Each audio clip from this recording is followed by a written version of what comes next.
Blog Talk Radio. The motherfucking saga continues. Yo, what's up, world?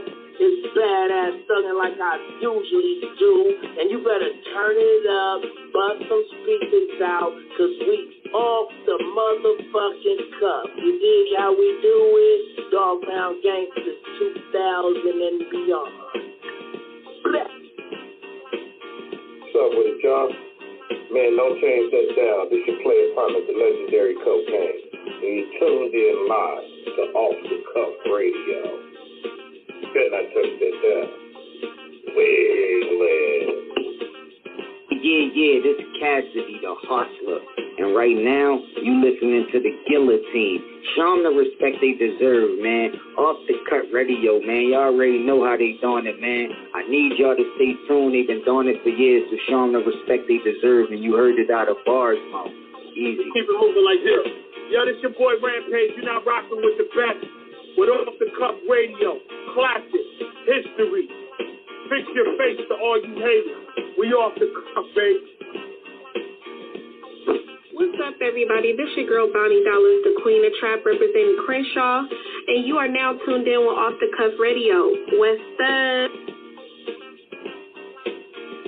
What's up, y'all? This is Miss Irresistible, giving a shout-out to the livest show on Friday nights, Off the Cuff Radio, and I'm live from the 704. I bet that pussy was jumping on tonight, man. I've been selling dope since 6th grade. Graveyard shifts at temp agencies, just trying to get my rent paid. Pimp shit, I've been the sensei. You can catch the Sean Kemp fade. I like my noodles al dente. The cloth I'm cut from was Kente. Kaiser Permanente. Killer with the wordplay. You ain't even get to third base. R&B thug, I rap in first place. And I'm a gangster per se. I'm rocking verse ace.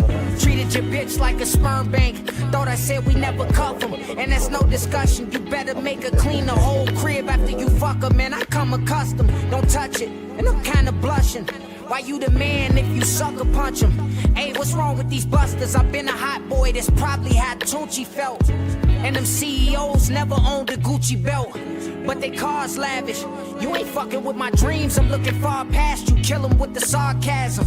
And the flowers reminded you why we needed rain. You'll never be the same, but that's okay because you needed space. Can't never say that I played you cause we was different people. Can't never say that I played you cause we was different people. Can't never say that I played you cause we was different people. We was different people. Can't never say that I played you cause we was different people. Can't never say that I played you cause we was different people. Can't never say that I played you cause we was different people.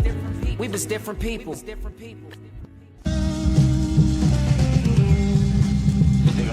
Cutter, what up?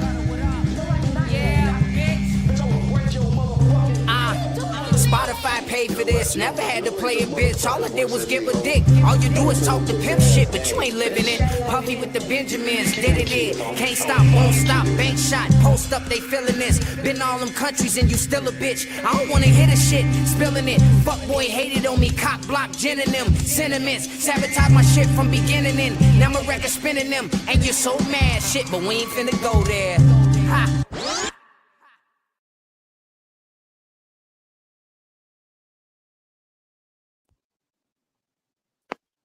Yeah, live and direct, Off the Cuff Radio, episode 670, man. We almost 30 away from almost reaching that 700 mark.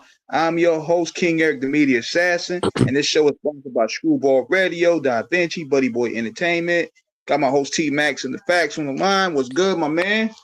What's going on? Another faithfully fantastic Friday evening. We are so pleased and happy that you have chosen to spend your evening with us on the most excellent of the incredible frequency, Off the Cuff Radio. Shout out to our co-host of Spirit, a lot of Sandman, Lady Chinchilla, and Dirty Basement Radio, extraordinary DJ Sincere.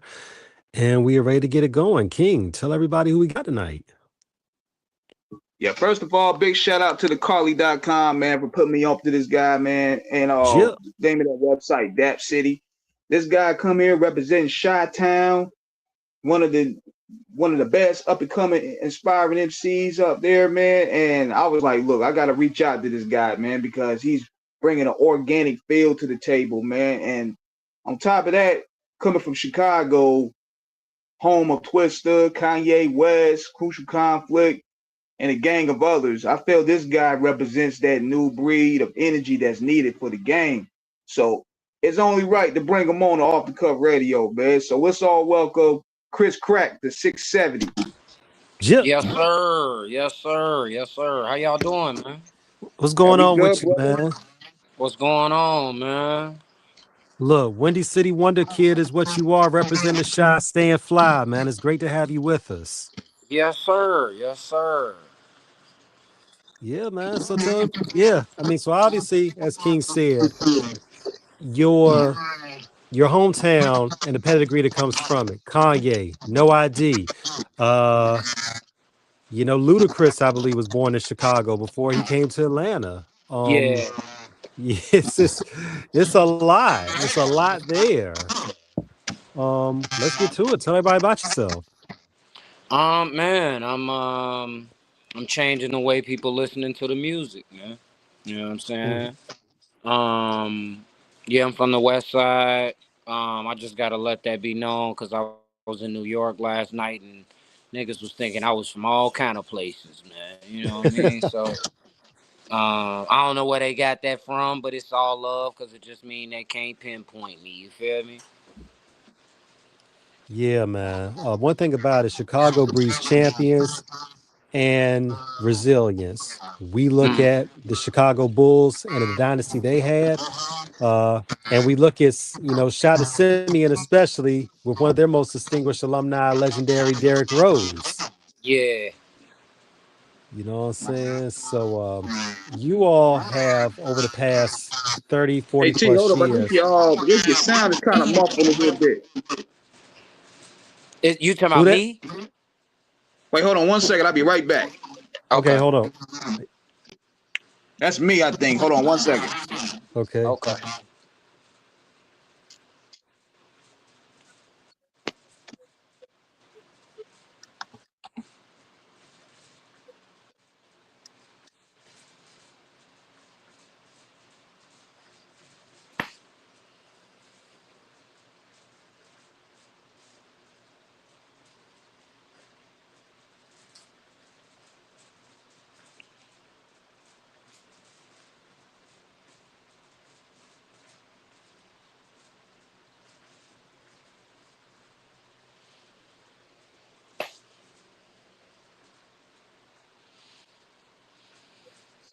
Y'all hear me? We hear you. Yeah, that's much better.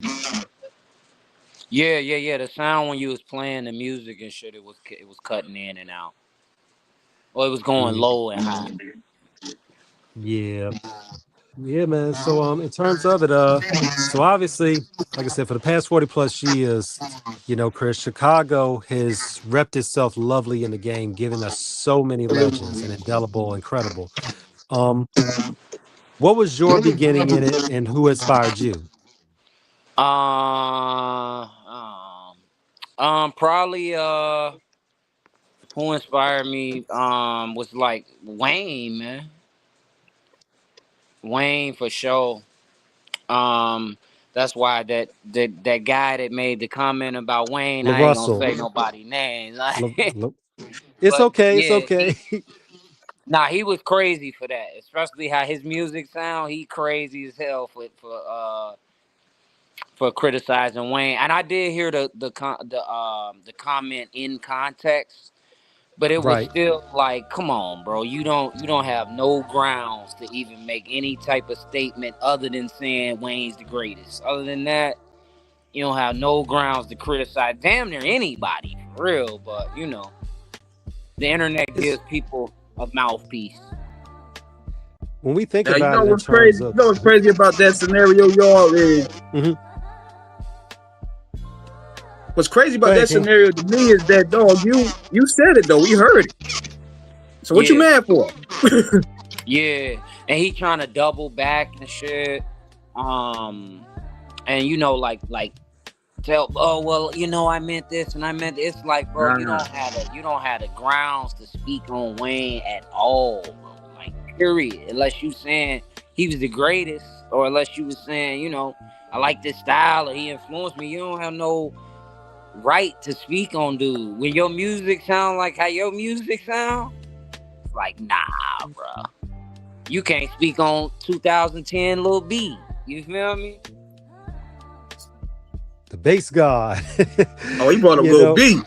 I'm saying like 2010 niggas, he was way ahead of his time, right? So like people thought Lil B was damn near crazy at that time. It was like, what the fuck is this nigga doing? And it turned out, you know, later on it turned out, okay, I see what he on, I see what he was doing, I see what line he was pushing. But it's like, dude shouldn't be talking about nobody's music. That's he shouldn't be talking about nobody's music. Yeah, that was the biggest troll job that Lil B ever did at that time, because he could really rap. But he did the weird shit and it worked for him. Yeah. When we think about that run that Wayne had in the mid 2000s, whether, and you know, we discuss this all the time on the show with any artist, whether you were a fan of Wayne or not, the impact and the influence he had was undeniable. That dude had like a good 4 or 5 year run where he really dominated the charts. I get where LaRussell was coming from in the sense of what he felt like in terms of subject matter, but then again, I don't think we listened to Wayne from a perspective of him going to deliver us some powerful, inspirational, but he made great music that we could all party to and we enjoy. And plus rap was different. Go ahead. Mm-hmm. Rap was different. It's not like, it's just like comparing Dr. J to Michael Jordan. It's like, you can't do that. You can't compare eras. You know what I'm saying? And these new niggas get on here and they say things about like things that you had to be there for, and it's just like, bro, you can't, you're not, you know what I'm saying? You weren't there, bro. You can't speak on these things. It's just like there should be a cap on what people could speak on, because then they create these narratives, and then now you got people online like, yeah, Wayne, he really was kind of whack though, man. You know, it's like you might have thought that, but you would have never said it if somebody didn't gas you up, type shit, you know? When we think about how hip-hop, how rap music, Chris, over the years has changed so much, because we're breaking it down in that particular 2005 plus area, what is known as the snap trap era. You know, Soulja Boy, Jeezy, Gucci, you know, you could throw Jim Jones and the Diplomats in there in terms of what was going on with that. You know, Ray J, Young Berg, all of them were in that era of doing what they were doing. And it was definitely a good time, party time. The club nights were legendary. King and myself, we will tell the younger generation, y'all just had to be there to understand how lit it was in that time. This is pre-internet, of course, in the sense of really marketing music. Facebook, Twitter, I don't think came until King, when did Twitter come in? Around maybe 2009, 2009. Yeah, but that's yes, when sir. That's when it got popular. It was around in 2007. Got you. Okay, yeah. So we're looking at how music was marketed and how even then there was a real organic base that artists had to reach the audience, and Wayne did that. A lot of artists did that back in the day. Transition it now, years later, Chris. Where do you feel the culture is, the music is now, how artists get in, and the means of which they are able to market themselves? I feel like music is, you know, everything comes back around in life, just period. Everything comes back around. I think it's coming back around to like the early 90s when niggas wanted substance. You know what I mean? People tired of the hoes, cars, and clothes now, which has been which has been for probably like the last 20, maybe 15 years. Niggas tired of that. So now it's coming back around to substance again. And somebody said on Twitter that the new generation of music is trash because they don't read and they don't watch movies. And that shit blew my mind. Saha. Saha said that. Yes, sir.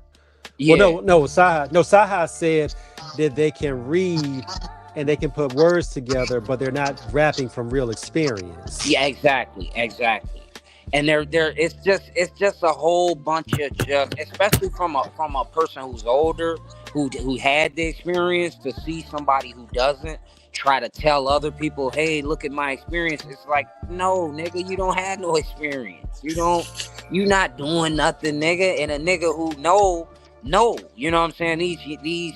These high schoolers and these, 20-year-old niggas is like, yeah, I believe everything he says in his raps.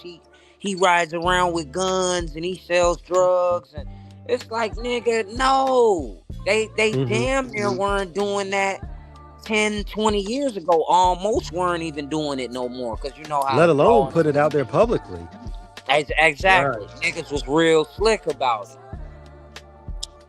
I don't know, man. It's. I think it's going back to substance, though. It is. When we think about how we are older, King and myself, so we understood it. We talked to people who were from that era. We know people that were really living it but didn't talk about it. Yeah. And when we look at how this generation is, we're not the old grumpy men yelling off the roof about how we hate the new generation. We don't. Exactly. We love it. We love anybody who's doing anything to better their situation. If you're dope, you're dope. I was just gonna say, dope is dope. Yeah, exactly. And if you have a creative outlet, my nigga, go ahead and do it. I think we though have to look at it from a perspective of where a lot of these artists though are trying to jump themselves into something they don't totally understand. And that's, to me, where it gets dangerous.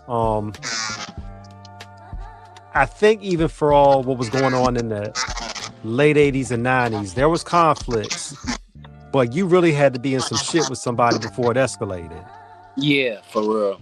And now we're seeing situations, shit gets escalated at the drop of a beat. Dudes just get out. You won't even hear this nigga before you start rapping and he come out saying something about somebody. And we're like, ooh. Yeah. Obviously, your style is soulful, organic, creative. It's a breath of fresh air. It's an oxygen of outstanding that we need.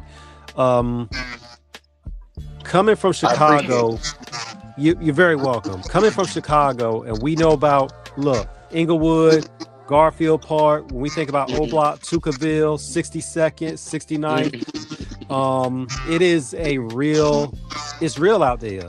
And Chicago's really been known in recent years for how they get down on the get down when it go down. That's obviously not your trajectory, Chris. What inspired you to bring more of a different vibe and flavor to it? Just being an outsider, you know what I mean? Just being a person who saw it different, just seeing like niggas just copy what the next nigga's doing, you know what I mean? Right. And it's just not being the guy copying the next nigga. Like, it don't make me special, or, you know what I mean? I'm just not copying what the next nigga doing. That's all. You know what I'm talking about? And what stood out to me about you was your song titles. Like, the way you title your songs is crazy. Yeah. Hell yeah, I started doing that because it's like having a great restaurant that's on an old dirt road that nobody know about. It's like a big sign saying, come to my restaurant. And when they get there, they gonna get some good ass food. You feel me? Absolutely. Yeah, like some of the titles I've seen, like Michael Jordan doesn't leave comments. Yeah. The card declined at the abortion clinic. I'm like, yo, this is wild. Hey, these are all real titles too. These is all real events, real happenings. Man, when did you realize that you really had an audience in what you were doing? A couple years ago, maybe like COVID time. Just realized people was really checking it out, trying to fuck with it. It was interested in the song titles and shit. Like, let me check out, see what dude on, man. And it just grew from there like that. Like, before nigga was cooking up some shit, people was like, yeah, I can, I might be able to get with that. It's kind of different, so I don't know. You know what I mean? But then after, tapping in, like, okay, he's still going crazy. Let me check him out. You know what I mean? Definitely. Tell us about the first time, the first rhyme you wrote, the first time you went to the studio, and the first show that you did. Damn. The first rhyme, I don't know, man, was probably the first rhyme I put out was actually a diss track to a guy. I won't say his name because he helped me out later on and shit. But It was a diss track, and the whole hood heard it and was loving it and was like, man, keep going, keep doing your thing, don't stop, you know what I'm saying? The first show was this show that my homies had put together for my birthday one year. Okay. And I was like, man, gee, like I don't think nobody gonna come. I was really like, I don't think anybody's gonna come to this. And they were like, nah, you gotta think positive about it. And I was like, I don't know, I don't think nobody gonna come to that shit. And it was at a theater on Western and y'all ain't from Chicago, right, y'all? No, we're not, but we're familiar with it. Yeah, okay. Nah, it was an old theater. I can't remember the name of it right now, but they were about to tear it down, and I was in one of the last couple shows that had happened there. It wasn't the Senator Theater, was it? Nah, it was up north. I can't remember the name of it. But yeah. They were about to close it down. They were doing some last minute, shows, giving people discounts on the rates and shit. So through that show, it turned out real good, and I was surprised, like, damn, you know what I mean? And it wasn't just, how niggas just invite their friends and family, and they think like, oh, it's sold out, and they think that's something. Like, yeah, that's something for once or twice, but your friends and family gonna get tired. You know what I'm saying? If real fans gonna come to every single show. Right. Yeah, go ahead. Yeah, so at one pace where you were like, man, I really want to dedicate my life in doing this.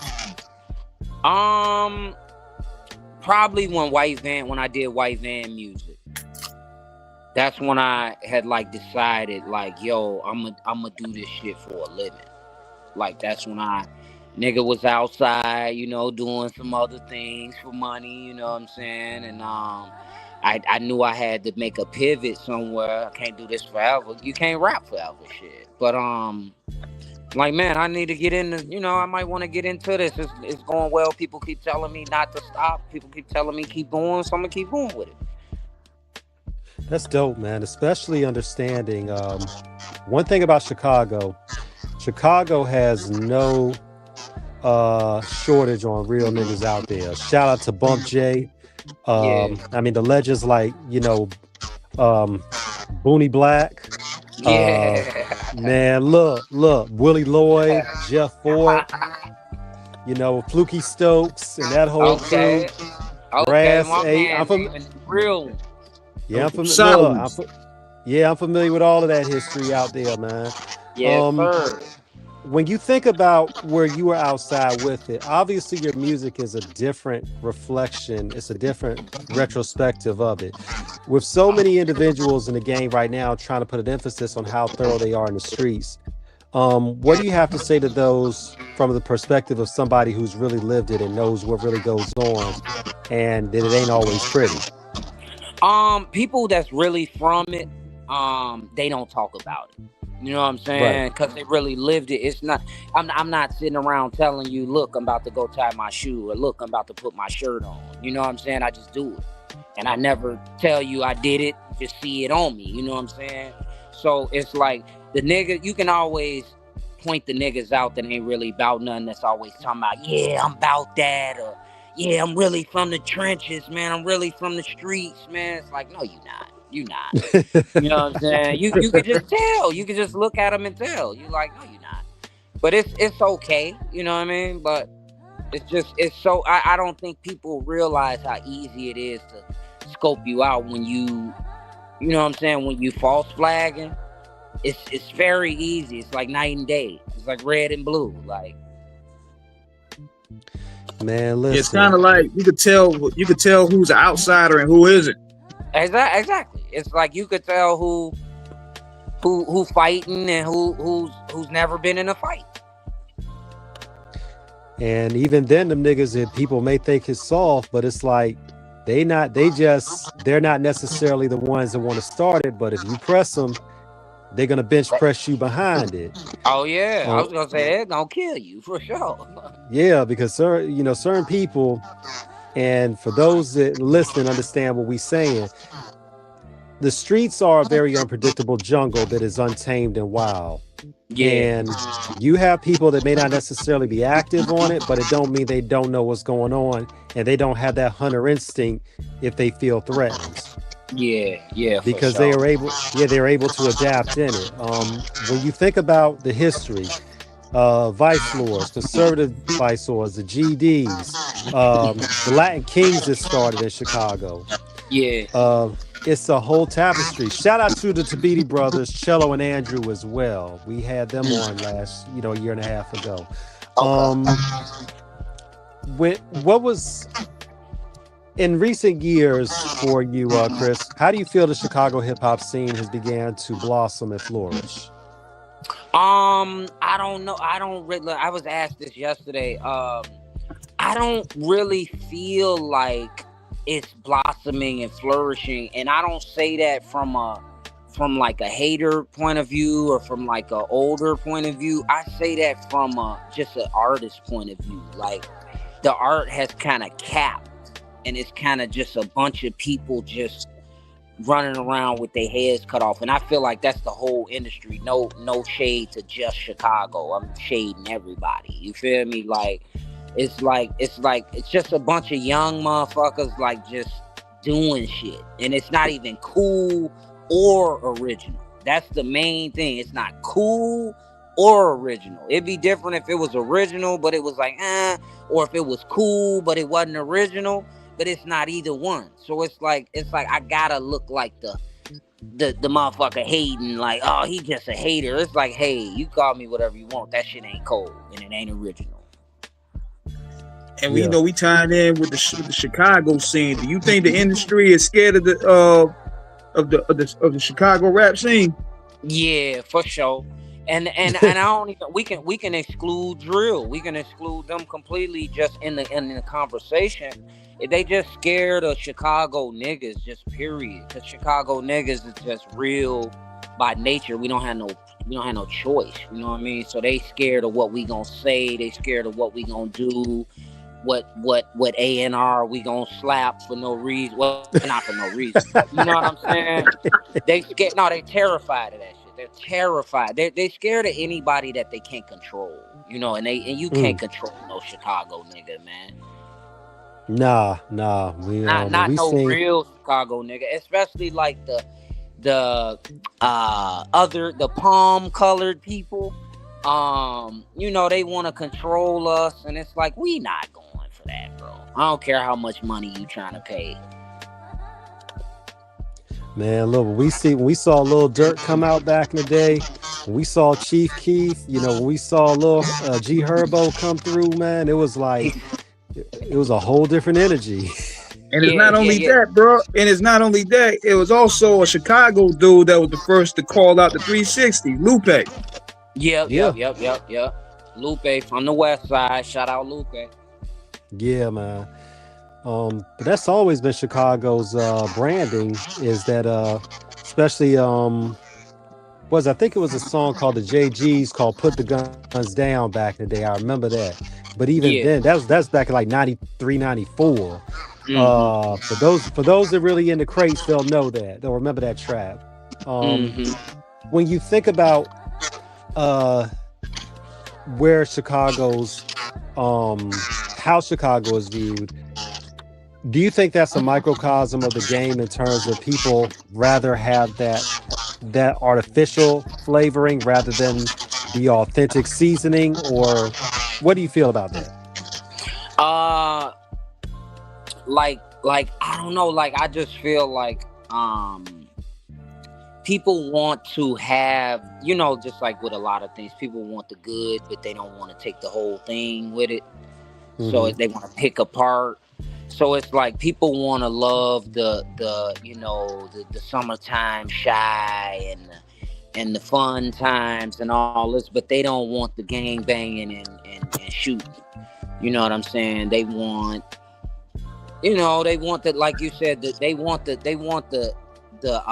seasoning that they can pick. They don't want to take the full load. You know what I mean? Yeah, man. I don't know. People are very intimidated by Chicago. And shit, Chicagoans are intimidated by Chicago. So it's like, you know. Look, even from the sports side of it, I know Billy the Kid Harris, playground legend. I know this was an interview he did years ago for Slam Magazine when they talked about, they had an issue about the greatest playground ballers ever. And he said between the ages of 20 and 30, he would have fucked Mike up. Ronnie Fields, for those who remember Ronnie Fields, he said he challenged Mike to a one-on-one. So it's like, what have you found, Chris, in terms of navigating the industry and just how it works, collaborations, getting your product out, just interacting with people? Dick sucking to get you a long way, man. And I ain't like Chicago. I ain't going. You know what I mean? So I gotta take the long route. You know what I'm saying? I could have been done what I wanted to do if I was willing to, you know, do a little something strange. You know what I mean? I already got the music. I already got the catalog. I already got the, you know. So it's just like, man, I gotta take the little bit longer route, man. It ain't nothing wrong with it. I ain't tripping on it. It's that whole playing the game, as they like to say, playing the game.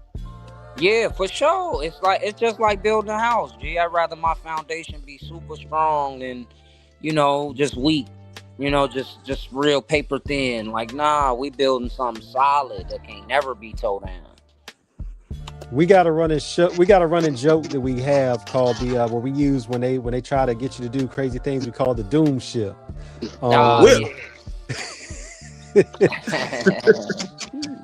And yes, Off the Cuff Radio, we coined that phrase. If y'all use it, at least pay homage if y'all gonna say it in the vernacular of the hood. If y'all say doom ship, pay homage to us. That's right. What did you find? And we're obviously not asking you, Chris, to out anybody on anything, but how do those negotiations go? And what do those executives usually ask you where you know the shit may go left and you're like, nah, I'm taking the right way out of here? I mean, man, bro, I'm gonna be all the way honest, man. I had a palm skin person pet me, bro. Pet you? Pet me like a dog. And in front of it was in a room full of people, and I had went to meet with these niggas, and they wanted to hear some music, played them some music, and man, one of the niggas, you know, we you know, getting in tune, people tapping in, you know, we talking in the room, and Buddy walk up to me. You could tell he was the nigga with the bag. He walked up to me and petted me. I was like, what the fuck, man? I will knock this nigga. And it was like everybody started looking at me like, what's he gonna do? What's he finna do? What's he gonna do? What's he gonna do? What's he gonna do? And it was just like, damn, I just gotta, you know, of course I can't do nothing, you know what I mean? Right. And it was just like, damn, like I see where this could have gone. I see where it would have gone if I would have went crazy. I see where, you know, it's just a lot of fool shit, man. It's just people trying to see like what you willing to give up for, you know, a little bit of money. You know what I'm saying? And the thing is, emphasize a little bit of money. Right. And the thing is, when you said, the thing is, you know, you got to look at the subliminals behind shit like that, my nigga, because it's like, if they pat you on the shoulder, you know, on the back, that's different. Yeah. But when they do that on your head, that's like trying to assert domination and subordination. Exactly. And they seeing what I'm gonna go for. Like, is he cool with it? Is he gonna knock me the fuck out? Is he, You know, who's he gonna go tell? Who's, you know what I mean? They monitoring all of that. It's either that or that infamous Suge Knight elbow where he put on your shoulder. Yeah. So what's tour like? A lot of those hints come with the game for real. Yeah, they do. Yeah, they do. Yeah. Oh yeah. And it's be the niggas that get in that dough that'll never tell you how they got in that dough and what they had to do to get in that dough. And then they'll go and turn around and tell you to, man, just work hard, bro. Just keep working. Just keep working, knowing damn well that ain't gonna work. Man, look. Hey, man, you already did the cheat code, brother. It ain't the cheat code we want. Yeah, right. Man, you tell they telling you to go ahead, hit the mixtape circuit, write your bars, go to the radio shows, go to the college shows. Meanwhile, you already in the doom ship and you ain't telling nobody. Exactly. Work when hard is going to pay off. Yeah. When we think about it, Chris and King, when you look at, and it doesn't even seem to necessarily be just relegated to rappers. It's these internet personalities, and we just see these people come out, and we're wondering, like, where these people come from? Like, exactly. How they get it? Yeah. They coming from, man, these executives, bro, are putting together fake stories, fake lifestyles, fake, you know, everything for these industry plants, and they're making them seem like these were underground artists, you know, just making it. But these are like engineered cyborgs type shit that they putting in the game and trying to pretend like, yeah, exactly. And I'm glad that it's becoming obvious. It's just like the niggas who you could tell that they ain't never been outside from the niggas that have. It's just like that. The real artist can tell this nigga ain't grinding for nothing. He got a bag behind him, and I see the whole play. We won't mention this. Go ahead, King, go ahead. Yo. To build off that, let people know what the definition of an industry plan is, because people have different meanings behind it. But in your opinion, what do you think an industry plant really is, or what it represents? It's just a manufactured artist, man. It's just they take somebody and they make up a whole story about them. They make up a struggle. They make up a grind. They make up a whole, you know, just a whole thing about this person, and then they plant them right where they need them to be, and then this person comes out of nowhere winning Grammys and all kind of shit. You know what I mean? Because they went to Backdooria, like Corey Holcomb would say. It's interesting when we look at that, because, and I'm not going to say this individual's name on the air, but those that follow us on the show, those who are on IG heavy, they know who I'm referring to. Dude wears a whole bunch of fake jewelry, always stepping off of a plane, but we never see him like actually going anywhere. Always in front of you know who I'm talking about, and always in front of a Phantom.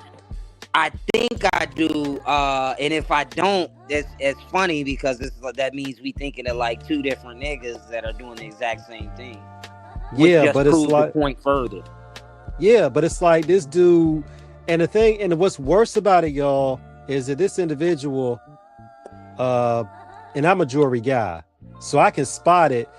My GI in terms of gem eye is good in terms of reading those VVS stones and seeing that they dancing like, like disco lights in a good way. Yeah.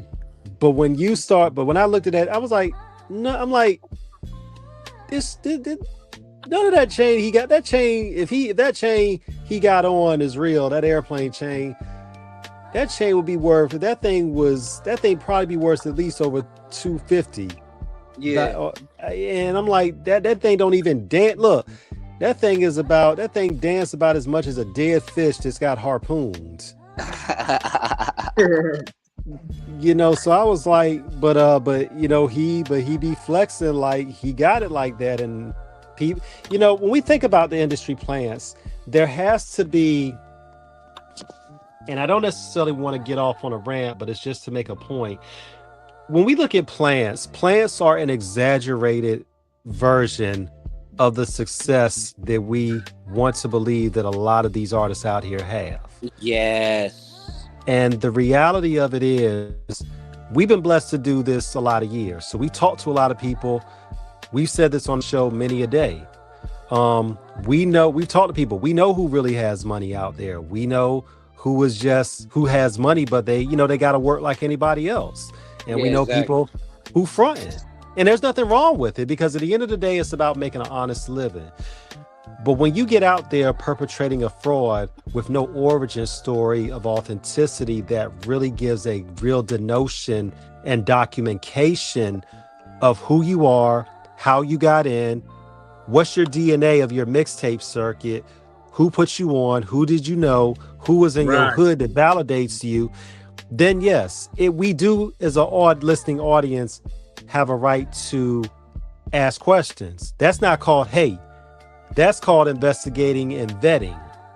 Yeah. To know, have no background search on this guy, and the next thing you know, you on tour with Madonna, and you on tour with Lady Gaga. Like, you ain't got an album out. Like, what the heck? And it's like, nigga, we never heard of you, nigga. How is you on the Grammy stage and you doing a performance? Like, how? We never even heard of you. But it's also too, this is where it gets tricky also, y'all, because when we look at certain artists, and we can say this only because it was put out there, and we're not obviously, coincidentally from Chicago, and this is no shade of Chicago, and we're just talking in general, like with Chance the Rapper. There was a lot of stuff going on with Chance about back in the day, because we saw Chance's run and we were like, he had some dope music, but we were like, how did he jump? Then we found out, which is nothing bad, that Madonna and a few people behind closed doors, they were the ones that kind of gave him that push, and there's nothing wrong with that. But if you got that push from people, and Madonna is respected in the hood, that is one white woman that is respected in the hood. I don't care who y'all, if you in the hood, you got a favorite Madonna song. But I know I got a couple, but it's like, it's not a bad thing if somebody who really is respected and is genuine, like she is, co-signs you and helps you along, even indirectly, or maybe just, but when you come in and you're claiming gang affiliations, or that you got a record, one rapper, we're not going to say his name. Who sent you? Yeah, and it's not even so much who sent you, it's just about what are you trying to portray. Like one rapper, we found out years ago, very well-known rapper, but then we found out like this dude never been in jail. Like he tried to frame it like it was like, we found out the story. We were like, this dude we not calling him a fraud, but we were like, he ain't what everything about. Right. He ain't what the story wasn't as how they tried to frame it. Well, it's a big artist, and I'm only gonna say his name because he's a big artist and it's known information. But they found out that Akon never got locked up. You know what I'm saying? And that he made up that whole story about the car thief ring and all that. And he literally just said, I was trying to sell some records. Right. You know what I mean? There were niggas that would have lived and died behind that nigga back then over that locked up song. Man, yo, Chris, tell him when that joint first came out, how everybody was on it. Man, like this was the biggest song in the whole world for like 3 years. Yeah. This was the biggest song in the world, and he had this locked up. They won't let me out. I was like, man, I'm like, and that was like Chain Gang. That was the Chain Gang anthem right there. Yeah, right, dude. And then he never did none of that shit. Hey, you know what? As soon as the money came, smack that on the floor. Yeah. But there's a difference between guys like 50 who really was out there, who we can. Yeah, exactly. We know 50 got shot. We know 50 served time. We know 50 can fight. Exactly.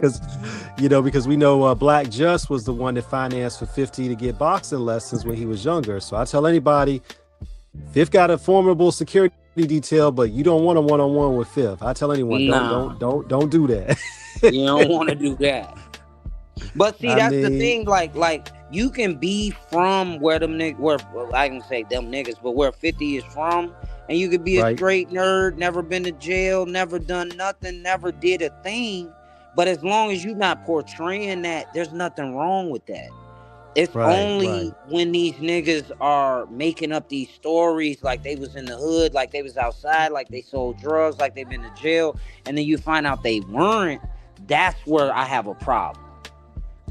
Because you're taking away from the niggas that really did it.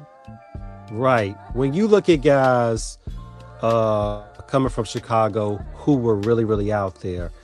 And also, unfortunately, Chris, some individuals, disclaimer on Off the Cuff Radio, we never mention these people in disrespect or dismissal, but we always want to lead. We use this as anecdotals and examples of how street life really is. And what can happen when you get out there. When we look at what happened with Lil JoJo, when we look at what happened with FBG Duck, when we look at Fredo Bang and all those guys, what do people really have to understand about the streets and the people that live it and what really goes on, and how, if you're going to rep it, you need to be authentic with it? Man, if you ain't from there, don't come there. You feel me? And that's you learn that when you a shorty. When you learn that when you 12 years old. You know what I mean? If you ain't from there, don't come there. If you ain't ready for what it come with, it's easy to stay out the streets. It's very, very, very easy to stay out the streets. You know what I mean? And them niggas who portray them lives like, oh, I just, I couldn't help it but to stay, to get into the street life. You could definitely help it. I get that that's what you chose, and I respect your choice. You know, say it again, louder for those in the back. You know what I mean? It's just like, man, we gotta stop portraying these false narratives. Like, if that's what you really is, then that's what you really is. But you'll notice that killers don't talk about killing. You know what I mean? Hustlers don't talk about hustling. Niggas that tote guns don't talk about it. Niggas, we can go on and on and on. And the ones that talk about it are the ones that ain't doing it. So we gotta bring it back to being real about what we talking about, and being real about what line we pushing and what message we trying to get across. You know what I'm saying? Absolutely. When you look at how the game is marketed now, because we came from a time where hip hop was still going back years, 40 plus years ago, even 35. It was still nascent, so it was not as corporate driven. We had the video shows, the radio stations were independently owned, so we didn't have that corporate influence in the radios and the record companies who were directly involved with it. So the music that was being put out, it was something that was really, really about what was really going on from people who were really there. And then ultimately it was really about, at the end of the day, it was not about who could necessarily, and it wasn't the money put behind like, okay, we're just gonna put, no, it's like, we want the people to decide this. And now it's like, there's so much money that's being put out there to promote these artists that really it's like they're trash. And it's like, okay, that leaves dope niggas like yourself. It's like, y'all are fighting to get heard where y'all need to be heard. Yeah. Where do you think it started changing in terms of how the music was marketed and when it became more corporate? Man, when white people saw that this was a $1 billion industry, they shifted from whatever shit they was doing. They dropped everything and rolled. You feel me? Like, they saw that, oh, we can make money off niggas while killing niggas at the same time. Like, I say it all the time. Whoever came up with the plan to fund the prisons by, fueling gangster rap music, to, the whole prison, to the whole school to prison pipeline, and then using gangster rap to enforce that and to make it bigger and all that. That was the genius person. I don't know who that person was, but that motherfucker was a motherfucking genius. Now this is where it becomes a very, very pronounced conversation. Because when you look at it, hip hop in general, the music, the culture itself was born from the streets. So we understand what goes on out there.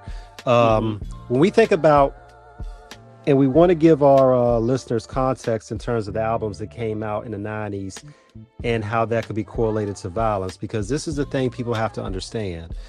People look at gangster rap as the cause of the violence, but they don't always look at the effect that was the effect of what was going on in the streets. Because it ain't really, it's not the music. It's not the music, bro. It's who micromanages the music and how to distribute it. And also, too, King and Chris, we have to look at it from a perspective, and this is just my opinion. We have to look at it from a perspective like when we think of some of the most explicit albums, where they try to say, 2 Live Crew with Uncle Luke. Shout out to the Legends of Miami. They try to say, the music was misogynistic and sexist. No, it wasn't. It was about having fun. Now, was it a little over the top at times? It was, but then that was for entertainment. Look, I've never heard any Luke song outside of Everybody Dance, but I never heard Luke talk about we gonna rape some women. Luke never did that. No. When we think about NWA, shout out to DJ Yellow. We interviewed him some years back.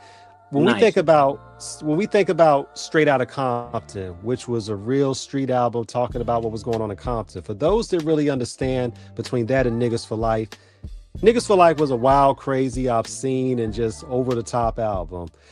We think about it, that was released in 1991, and we were like, boy, they released that today? That shit is crazy. Like, the thing is, can you imagine Twitter right now? But I said all that. I said that to say, y'all, that the album was not meant to be taken seriously, but it was an over the top guilty pleasure. Yeah. But nobody really was taking that seriously in terms of like, we're gonna go out and rob somebody. But I also think too, in that era of the 90s and 80s, it's variety. We didn't just listen to one thing. We listened to everything. We could hear a Scarface song on the radio and then hear Mika Paris. We could hear Ice Cube, and then we would hear a song by High Five. I'm dating myself with a lot of these old R&B acts, because, and even with the video shows, there was the videos, and shout out to Michael Jackson, because he's the one that really showed how genius videos could be in terms of marketing the music. Videos became a staple at that time of being able to really sell the music. When we think about Dr. Dre's Nothing But a G Thing, I mean, that was, and the Chronic album was hard, but it was never something was like, we just gonna go out and we have fun to it. Nobody was gonna pull a drive out, nobody. We didn't worry about that in the 90s. But see, you gotta look at it right now. Right. So you gotta look at it right now, man. Like, the people were all so different. Everybody's so damn sensitive and damn angry now.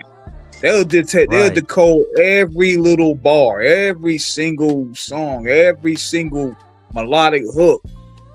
The world is different now for the worst part, and people are just extra sensitive. Yeah, super sensitive. But man, when we think about some of those albums that came out back in the day, we're like, and I guess that's why these people have a mental health heart attack, man. All in one. This is some of the stuff we used to bump. And I'm like that, but you got to think about it when you listen. And yes, I'm gonna say these albums. I'm gonna say these artists on air. When we think Lil' Kim, and God, we love that queen from Brooklyn. When we look at Lil' Kim's hardcore album, you can't compare it with Sexy Red. I mean, that's that's two different albums in terms that Sexy Red and Kim are two different artists, and Kim was never over the top like Sexy Red was.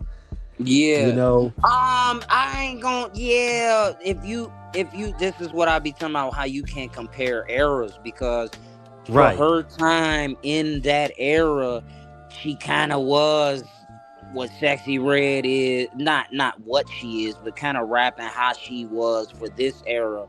You have to remember this era's hella out there, you know, being gay is accepted, you know, all types of things that have never been like back in the 90s. So if you put it in perspective of, and she kind of was, she kind of was, you know, because Lil Kim was kind of like, it was like eat my pussy back then was like, oh my God, like what did she?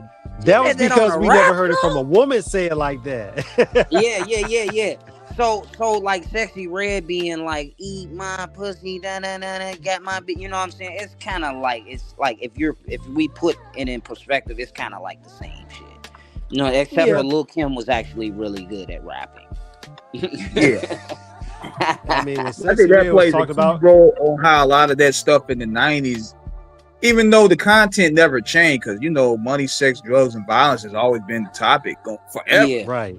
Yeah, it's just that the level that is being delivered and the entertainment value is more so upheld to a standard back then versus now in a way. And there's still guys out there like you, like yourself, still doing it in a high caliber fashion. You still got a lot of the guys coming in. It's just that hip hop is not really, it's more so under a more microscope now. Because now we, just like you said earlier, got all these other people that don't even listen to our shit, criticizing it, decoding it. And that plays hate that too, by the way. Man, look, I hate how they gatekeep our culture. This is our shit, like, and we don't run no parts of it. Like we probably holding on to maybe like 2% of hip hop, maybe 5%. You know what I'm saying? If we really gonna give it a lot, maybe 10. But 10% of anything ain't shit. I don't give a fuck what we talking about. Look, when Buju Banton was on Drink Champs, when David Banner was on Drink Champs, they said the same thing about the culture, about how we let it get away from us. Yeah, a lot of sellout niggas, but also the culture, people think that the industry is so big and it's so this and it's so, there's like 4 niggas running the whole industry. And they all are in tune with what each other knows. So they all know. So they already know who they gatekeeping, who they not letting in, who's in already, who will be let in because they're willing. They're willing. You know what I'm saying? It's like people think it's like this complex network of all these people. And no, it's like 4 niggas. It's like 4 niggas that run hip hop. And it's like you know, you got the other niggas that got the bags, you know, like the Mark Rubens and the, you know, the other niggas, but it's like the people who run that shit, who make the choices and make the decisions and shit, it's like 4 people. Yeah, and when we think about the power brokers in the game, there's always going to be those that are going to green light what's going to get out there. That's just how it is. Yeah. But I think that's also something to where, but I'm also going to hold our community culpable as well. And I preface this by saying I'm not going to say nothing disrespectful, and I don't want anybody to take it as this. But the thing is, if we know a lot of it is trash, why are we entertaining it? I feel like we're not. I feel like, because like now, if you know about how they run social media, for instance, right? You know, it's basically like 70% bots, might even be 80% now. And bots are on there arguing with other bots and creating, you know, world wars and tensions and all this other shit. And it's like regular people are jumping on to try to help the not known bot. And they're not even realizing they're fueling a fire that has been started by the enemy. You know what I'm saying? It's on some Trojan horse shit. So it's just like I like that we gotta start gatekeeping our shit. We can lock them out. You know what I mean? We don't gotta go in there. We can start a party over here in this backyard right here, or over in this parking lot. You know what I mean? And say, hey, y'all can't come in. You know what I mean? We run it. We own it. We are the creative minds. All we gotta do is just say we not fucking with y'all and literally just turn our backs. You know what I mean? I don't think most of these artists, especially the ones that are on labels and shit, I don't think they're actually popping how they say, because I noticed factually, because I know two specific artists that were signed to Def Jam. I ain't gonna say their name or whatever. And when they were on Def Jam, they were popping. They were doing their thing. And it's like they got dropped from Def Jam, and all of a sudden your numbers look like mine. That tells me everything I need to know. You were just getting the machine circle jerk. You know what I mean? And after you weren't a part of the machine no more, they dropped you, they kicked you to the curb. You not telling me, Chris Crack, if I'm signed to a major label, G, I don't give a fuck if I move to goddamn it Istanbul, goddamn it. I'm gonna have every fan that I made is coming with me. You feel me? They gonna have to Tupac me, or they gonna have to, you know what I mean? Because I'm bringing all the fans with me. So you not telling me you doing $1 million numbers and they drop you and now you not even hitting 1,000. Like, nah, bro, that was fake. Them was fake numbers. The math ain't math. Then math ain't never math. We talked about this on the show. Yeah, go ahead. When they introduced streaming, like, people don't realize. I think streaming was a ploy by them to keep cooking, to be able to boost the numbers up. Because if the numbers ain't if I can control the numbers, then it don't matter. You know what I'm saying? When they were dropping hard copies, they had to specifically go to the Best Buy. They had to go to the record shop. They had to go to the Target. And they had to buy, you know, they would go and buy up the whole rack and be like, oh, it's sold out. Look, it's sold out. But it's just one of the record executives' assistant that he gave him, here's $1,000. Go buy all the CDs off the shelf. You know what I mean? It's all a marketing thing against it's like marketing against marketing against marketing. That's a great point, because when we think about that was the rumor, and I preface this saying rumor, I'm not saying this is fact. That supposedly was a rumor with Ashanti's album on Def Jam. Yeah. Which I have, and it was a great album. I loved her first album. But supposedly, like, they bought like a whole bunch of copies and they bought a whole bunch of copies in advance and then gave them out as promos, but they were still able to pass those off as actual sales once they bought them. But you're not wrong, because when we look at how the marketing is with streaming, once again, I'm going to shamelessly promote the show we did with Young Con the Don from Kansas City some years back, and he broke down those numbers about how little artists actually get, and everybody. You get pennies. And people got fooled into thinking, because the facilitation of efficiency of, okay, you're going to stream it, it's wider platforms. I get it, you want your music to be heard, but how much are you going to get paid off of this? At least with a hard copy, you can negotiate directly with a label that is released on it. Even if it's 50 cents a record, you negotiated 50 cents. Because for those that know the history of the industry, if you I think Whitney and Mariah, I think they were getting like $1 or $2 per record sold, which is like, and that was great. Insane. Yes, and when you think about how many records they were selling during that time, I digress. So when you're looking at it now, you're dealing with artists that just want to get the music out, but they don't necessarily look at what they're going to really be compensated for. And in the name, and this is why we have always preached on this show about buying the physicals, because especially with how they decide, if you say something they don't like. I mean, look at Ice Cube with No Vaseline when he said the line, because you let a Jew break up my crew. And then without YG did the song Meet the Flockers. Yeah, and they pulled that from the streaming because YG had a song in Meet the Flockers. He had a line about the Asians, about robbing an Asians family. It could pretty much suppress creative control. Right.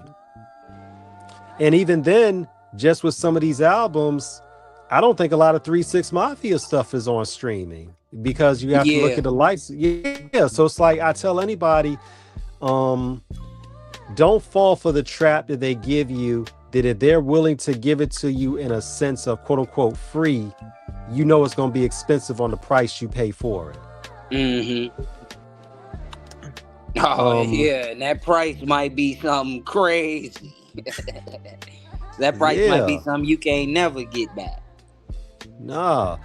But going back to you for a second, man, like when I'm looking at some of your visuals, they look very sharp and well shot. Do you do your own visuals? Absolutely. My videos? Yeah. Yes, sir. No, I don't do them. I just be fucking with, I be fucking with these young artists, man, that's trying to get a name, man.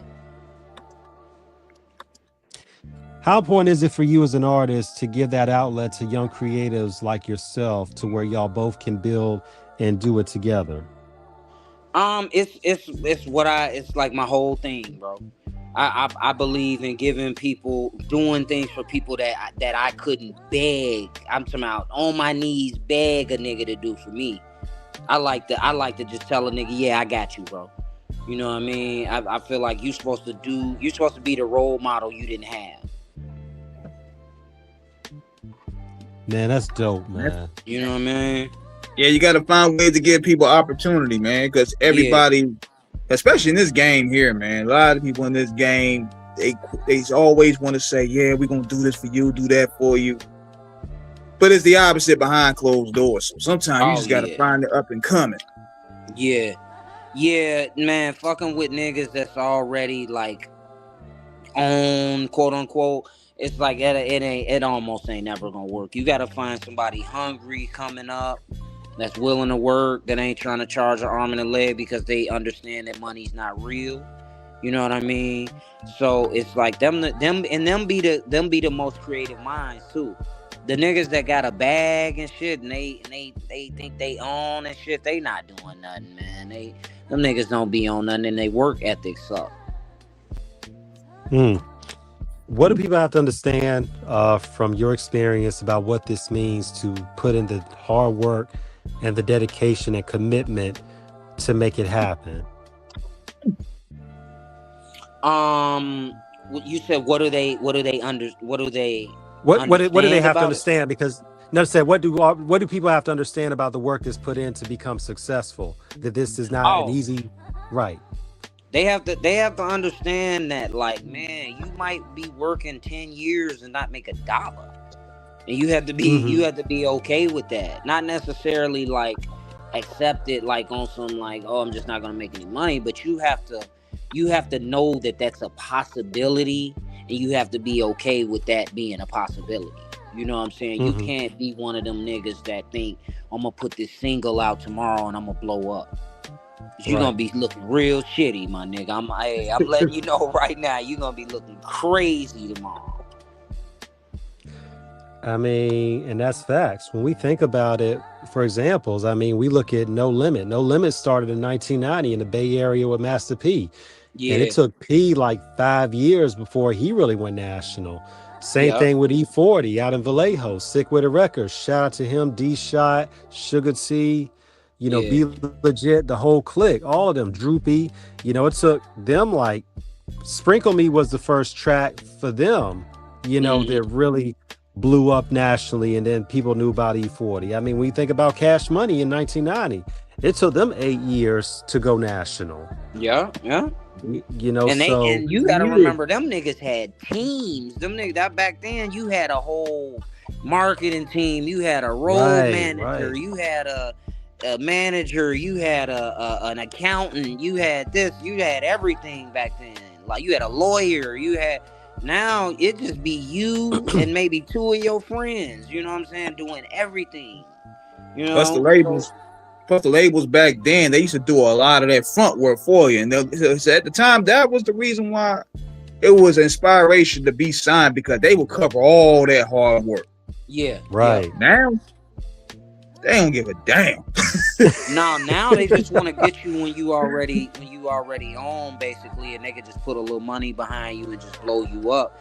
Basically, they're not really helping you at all. They're just coming around when you already got it type shit. It's like, that's why niggas be hollering fuck the label, because you weren't there when I needed you. You came when I'm already got the looks. I'm on tour.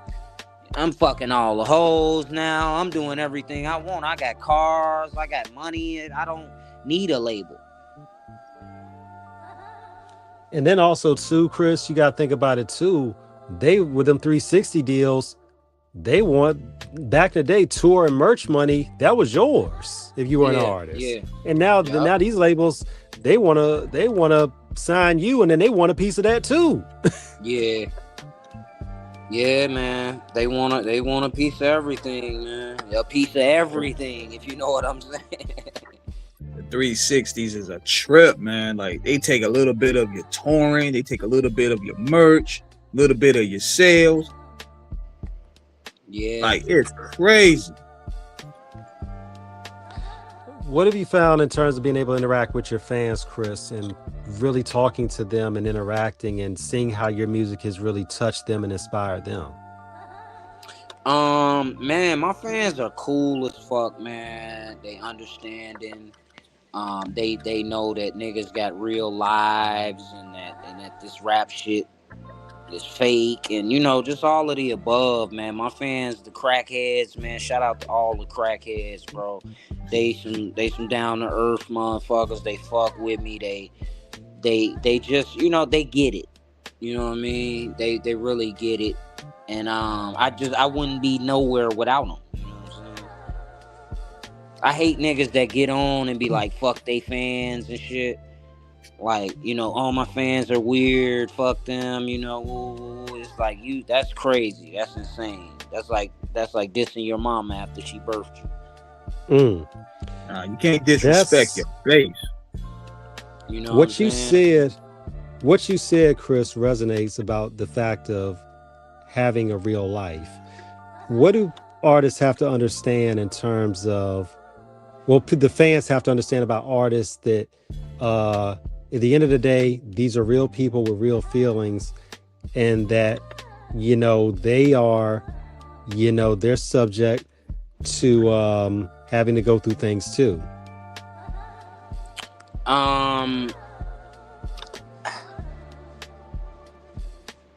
I didn't quite get the question all the way. In terms of how fans may sometimes not understand, like when sometimes, and it's not blowing your fans off, but it's like when, you may not necessarily, like when they see you in public, or they may get a little bit try to get too familiar with you, or this, that, and the other.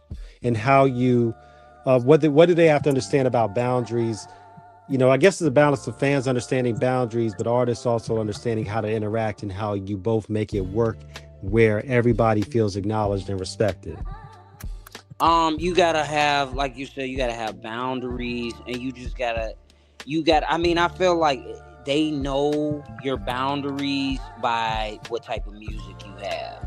I like that. I like that answer. I feel like people kind of put it together on their own, and they kind of get it, like, okay, he wouldn't be cool if I ran up and hugged him, you know what I'm saying? But then that's also judging a book by its cover, because the hardest nigga be like, hey, I give hugs, you know what I'm saying? So It's just like, I feel like they kind of read through the lines, as much as they possibly can. Like, I kind of come off, people say that I'm unapproachable, but when people meet me, they be like, you cool as hell. You know what I'm saying? So it's just like, you just gotta roll with it, G. You know what I'm saying? And you gotta show love to the people who made you, bro. I can't stand a person that shit on the fans, bro. You don't deserve them fans. They should give them to me. Hey, look, we'll take your millions of fans and subscribers. Absolutely. You feel me? Like, I will take them gladly, and I'm gonna treat them right though. Also, too, for you being an artist, the levels of mental health and well-being and keeping and staying underexposed, meaning not putting all your business out there. What do artists have to understand about that as well? Pacing yourself and not letting everybody in your business. You gotta like we live in a fake ass world, right? And one of the worst things you can do is be your real self in a fake world. So it's like especially when we talking art and music and like social media and shit. Like I learned a minute ago, like your biggest mistake is being real on a fake platform, because you just look dumb. You know what I mean? Why you on here? You ain't never seen nobody post an eviction notice on Instagram. You know what I'm saying? You ain't never seen nobody post man, I can't eat today on Instagram. You know what I mean? And as you shouldn't. That's not what it's for. So like when people try to mix the two worlds, like with anything, you try to mix the street with the suburbs. You try to mix the good school with the bad school. You try to mix the good kid with the. It don't work. It'll never work. It's two different worlds. They're not supposed to mesh. You know what I'm saying? They're not supposed to go together. And I feel like a lot of artists try to be street in the office. You know what I'm saying? Or be too like be stoners and it's like it's time to do a business meeting type shit. You know, that's where you fuck up your bag and you fuck up your artistry, I feel like. Yeah. This is important. What you said is absolutely correct. And this is from a place of maturity and wisdom, of which we all three of us have an abundance. And I want our listeners to really understand what we're trying to convey here. People, what they see online are going to, like Chris said, that's how they're going to read you.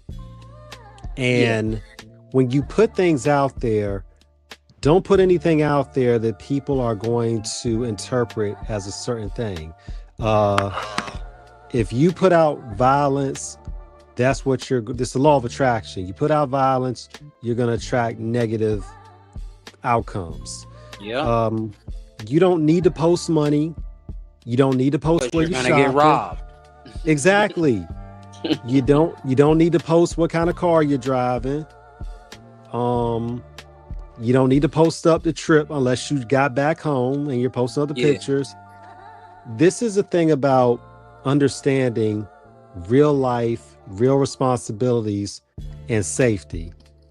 And too many times now, we have to put this in context, y'all. You're an artist, actively working one, and one who is doing things to ensure you're successful. You got people who are not even artists, still trying to show off, trying to live that life. And I'm like, for what?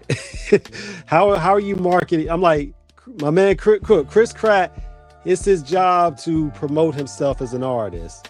If you're not living that life as an artist or a celebrity, my thing is, why do you need to post up everything? Why do you need to talk about that nigga you don't like and you're gonna blast him when you see him? What does it prove? It doesn't prove anything, and it's just people, capping. You know what I mean? Because if you're gonna do something, then do it. Don't talk about it. That goes for anything. Don't talk about it. Just do that shit. And the people who talking about it ain't doing it, and most likely won't do it. Everybody talks that tough shit until they realize lawyers are expensive and nobody wants to go to prison. Yeah, right. and the process for somebody who has seen some stuff out there, I tell people, before you think about getting out there making threats, outside the fact you might get killed for it, depending on who you're threatening, threats online can be grounds for arrest if they feel that it's if they feel that it is credible. But secondly, if you get arrested, you got to look at a legal process. They're going to bring you in. They're going to interrogate you. You're going to have to get a lawyer. If you don't have one, you got to get a public defender. And then if you go to trial for something, people don't understand. All that stuff is expensive. That costs money.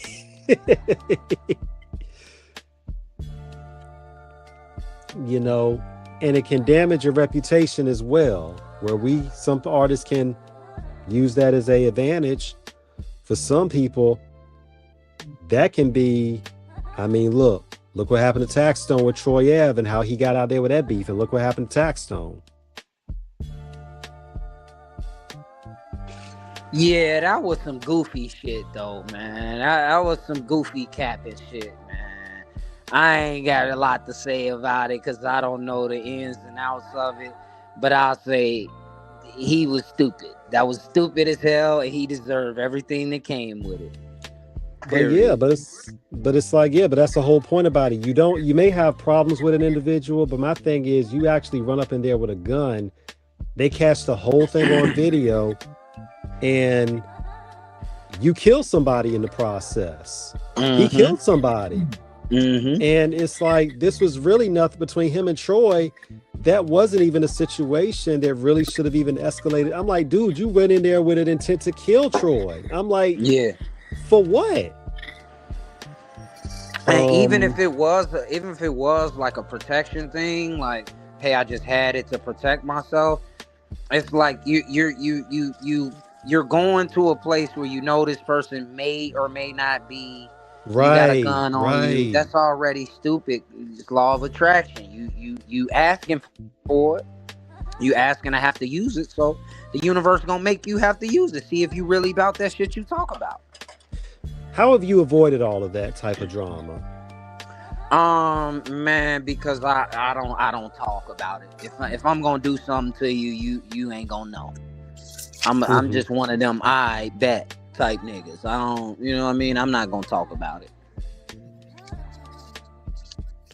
Just a couple rappers I'm gonna slap when I see them. Like, I swear to God, it's one little short rapper. When I see him, I'm gonna stomp his little ass. And it's like, I'm not ever gonna talk about it. You ain't never gonna hear me talk about. I'm gonna talk about it after I do it. But it's like, you know, it's like, hey man, you ain't gotta talk about something, you know, that's already what it is. Got you. Yeah, ain't gotta be no talk, just action. Yeah, for sure. Who in the game have you seen that you want to work with? I don't know if you mean seen physically or just. Well, who would you like to work with out there? Who would you like to work with? I want to work with I said this on another podcast. I want to work with Polo the Don, man. I want to work with like Timbaland. I want to work with like I don't know, man. I'm on the spot, so you know you can't think of everything. But you know, like bigger art. I'd like to work with Lady Gaga. Shit, I'd like to work with she's talented. You said her earlier, Madonna. You know what I mean? I want to make some really, really, really big pop, like Flow Doja Cat. We got to get you with Doja Cat. Doja, you know what I'm saying? I've always loved Doja, man. She started doing some kind of weird shit the last couple years, but I always loved Doja, man. I was putting niggas on Doja back in the day. Yeah, she's a unique spirit, but Doja, if you listening, you gotta be Doja. You gotta be doom ship proof though. Yeah. We're not gonna hit her that hard with it on air, but Amala is talented. For those that haven't picked up her new album, it's incredible. Tell this project that you got, Chris. Tell us about it and what was the process behind doing that. We worked on the album for a couple years, you know, just chipping away at it. It wasn't like we was working hard for 3 years, but just chipping away at it. Just picking, just batch after batch after batch after batch of music, and they just picking out the dopest ones they want to use. The real reason why it took that long, I'm guessing, is because they didn't really want to clear samples. You know, clearing samples is a bitch. It is. You know, it costs a lot of money. So they like, yeah, look, it does. we rather not have to clear these samples if we don't have to, type shit. And I'm like, yeah, you know, I'm not blaming them. You know what I'm saying? So yeah, that was really what took so long, because I had an album when I first signed. I'm like, yeah, I got this album right here ready to go. And they like, well, we don't want to clear no samples though. So, you know, it's just like batch after batch after batch. They would pick a couple songs from each batch, because, you know, my shit is mostly sample based. So they would always pick the couple ones that didn't have a sample, or that had a cleared sample. Mm-hmm. And how many songs? Yeah, man. How many songs did you have going in? Go ahead. How many songs? I mean, I had a whole record ready for them. Got you. Okay. But going in, I probably had 100 songs. You know, I probably presented them with about 200-300 songs. Oh my goodness. You know what I mean? Yeah, okay. Man, that's light work, man. I'm doing that. You know, I'm doing more than that every year. Like I'm doing at least 365 songs a year. You know what I mean? I'm doing probably 500-700 type shit, and you only gonna hear like 100 of them bitches. You know what I mean? I just be working, bro. I don't do nothing but music. I don't have a hobby. I don't go outside. I don't be fucking around. I just do music. Yes, indeed, man. And you know, we about to wrap it up, because we almost reaching that closing period. Yes, sir. And before we wrap it up, can you do us a small favor and give us like a shout out? Because thekali.com, they're gonna kill me if I don't, man. So you can give us like Off the Cuff Radio and the Kali. You know, you give us a little quick shout out. Yeah, man. Shout out Off the Cuff Radio, man, for having your boy, man, the Robert Townsend of rap, man. You know what I mean? Yeah, man. I appreciate y'all for having me on, man. This was dope as hell. We should do it again.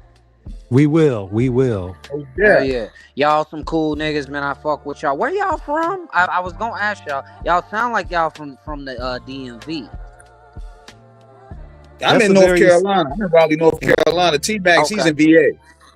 Okay, yeah. See, I knew one of y'all was from around that area, cause I could see how y'all pronounce now. Y'all be now. You know what I'm saying? So yeah, I knew y'all was from over that area, man. I fuck with y'all, man. Oh, damn. Hell yeah. But yeah, we definitely clicked in, man, and we gonna definitely get a part 2 lined up whenever you have the chance. We were lined up again, just probably in the spring, whatever you got something new release. We definitely gonna keep in touch. Yeah, G, I got a couple albums lined up already for this year. I got a couple collab albums I'm doing, because I'm producing my own shit fully now. So I got some collab shit coming. We'll do it, you know what I'm saying? I'll keep y'all in tune. We'll do it either before or after I release one of them projects. We'll do some shit. Absolutely. Chris, this has been an absolute pleasure, an honor.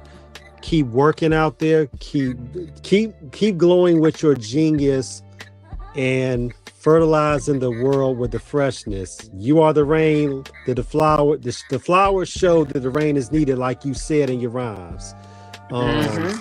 Dude, thank you for all of that, and keep shining and sunning on all the frauds and fakes, man. Thank you again. Man, thank you, man. I appreciate y'all, man.